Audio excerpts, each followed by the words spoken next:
सादर प्रणाम किया और प्रणाम स्वीकार करने के उपरांत विष्णु भगवान कहने लगे, कहो नारद जी सब कुछ कुशल तो है भैया, कैसे कैसे तुम्हारा आना हुआ।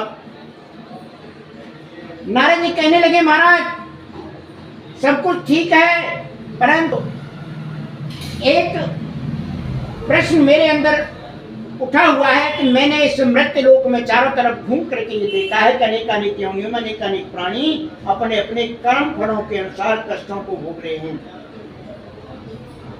इस संसार में जो भी कष्ट को भोग रहा है, यानी मेरे भी अगर ये घुटने में दर्द हो रहा है तो मेरे किसी कर्म का फल मुझे मिल रहा है। तो कहने का मतलब ये है कि जिस इस संसार में जो भी प्राणी कष्टों को भोग रहे हैं वो सब अपने अपने कर्म फलों के अनुसार कष्टों को भोगते हैं।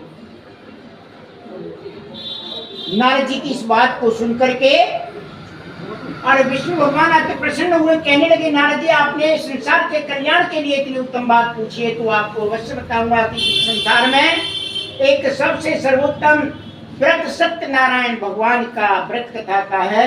जो कोई मनुष्य श्रद्धा भक्ति भाव से इस कथा को व्रत रख करके सुनता है, कराता है, तो उसके अनेकानेक कष्ट तक्षण दूर हो जाते।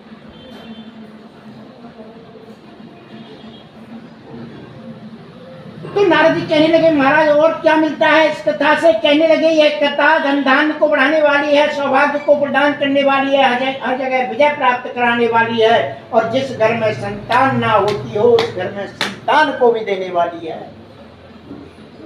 नारद जी बोले कि फिर महाराज इसे कब करना चाहिए।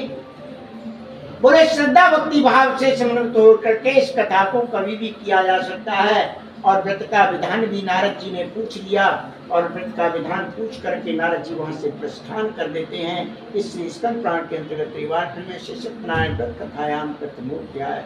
बोलिए श्री सत्यनारायण भगवान